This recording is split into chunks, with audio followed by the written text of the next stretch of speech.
It's news time. Information is power. The current, the news headline. Nigeria, insecurity, 9 Nigerian soldiers, 16 others killed by non-state actors last week. The news in full. Of the 25 people killed, 9 soldiers, while 3 were officials of the paramilitary agencies.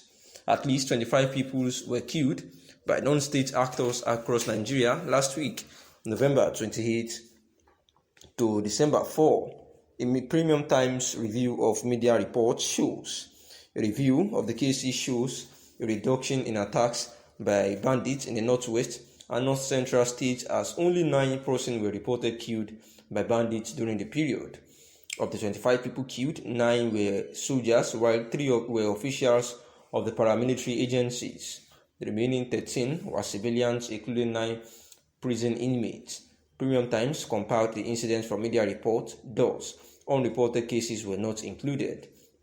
Gunmen suspected to be pirates in the early hours of Sunday attacked 2 oil installations, where it was reported that 7 oil workers in Bayelsa State were abducted in Nigeria's south-south. The pirates reportedly ambushed their unsuspecting victims in Okoroma and Obokiri-Akasa communities of Inembe and Brass local government area of Bayelsa. It was also noted that 2 soldiers were killed in an attack during which the Nigerian Army troops of Operation Adinkai (OPHK) killed several Boko Haram ISWAP terrorists who attempted to infiltrate its forward operating base at Gaijuram Ngazai in Borno State on Sunday. The Army spokesperson Onyema Nwachukwu said that the land and air components of OPHK, with troops of Sector 3, bombarded the terrorists who attempted to infiltrate the troops base using gun trucks and several other weapons. In another attack, 7 soldiers, among whom were 2 commissioned officers, were reportedly killed Friday on the attack by the Islamic State of West African Province ISWAP. Name who claimed they were members of the Eastern Security Network, an arm of the indigenous people of Biafra. The video of the killing has gone viral, sending chill down the spines of many. In a statement, however, the governors led by Dave Umahi of Ebonyi State said they will investigate the development. The statement read, "We warn all criminals who have styled themselves as IPOB-BSN to kill our people to immediately stop. We are aware that the insecurity and killings in the southeast have gone beyond IPOB-BSN, as any criminal finds to it easy to hide under such a name to commit crimes. We are determined to do everything to protect the lives and properties of our people.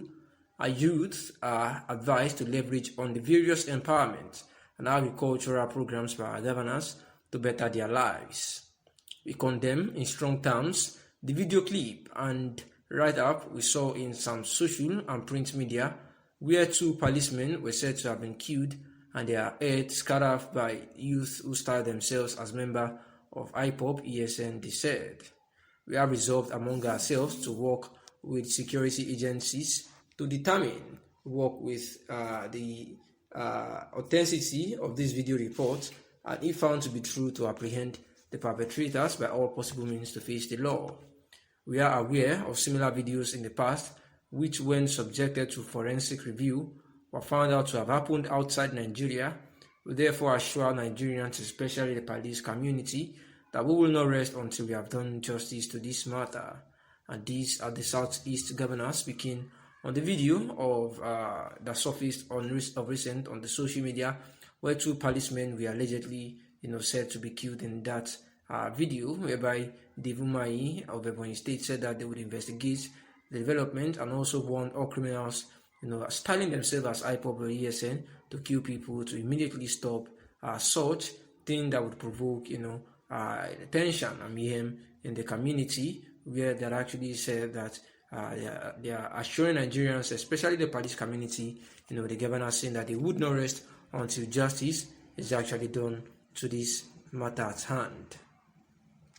And therefore, they had said that they are aware, that there is truly insecurity and killings in the southeast, but there are still some findings there about that criminals are the one finding it so easy so as to use the IPOB-BSN to perpetrate these evil acts. Jonathan was said to have urged leaders to focus more on building a United Nations where no one nation should be given more prominence. If the leaders deviate, there must be a dissension and frustration for those who feel they are not being treated fairly, he said. Jonathan, a former president and a member of graduate class in 1981 at the University of Port Harcourt, said the reunion program was part of a group of student activities aimed at strengthening relationships between older alumni. He also said it is a forum to discuss issues affecting their alma mater and bring them back to school and the community at large. For his part, King Tuna said it was good to reunite his classmates after 40 years apart. Saraki made this intention known before his visit to the governor of Benue State, Samuel Otom, on Tuesday in Makurdi, whom he called a good party man under the People's Democratic Party. According to the report, Saraki was in Makurdi with former governor of Kogi State, Idris Wada, former national chairman of the PDP, Kawu Baraji, Senator Suleiman Adokwe, and chairman of Council Saraki for President campaign, Professor Iyowese Haya. A political party that cannot organize its affairs has no business leading this country. A party that has organized its leaders, its affairs, is ready to lead the country, and that is PDP. Saraki is said to have stated. Otom, on the other hand, stated that the PDP was on a rescue mission to save Nigeria from the current all-progressive, Congress government. He also noted that Saraki was the first from the North Central Zone to declare his interest in running for president for 2023. The former governor of Kwara State also stated via his Twitter handle that he was ready to work with the party stakeholders in the North Central region while commending them for warm reception. He wrote, "I thank Governor Otom and all our party stakeholders and supporters in the state for the warm reception, and I look forward to working with them to foster the growth and development of our party and our nation."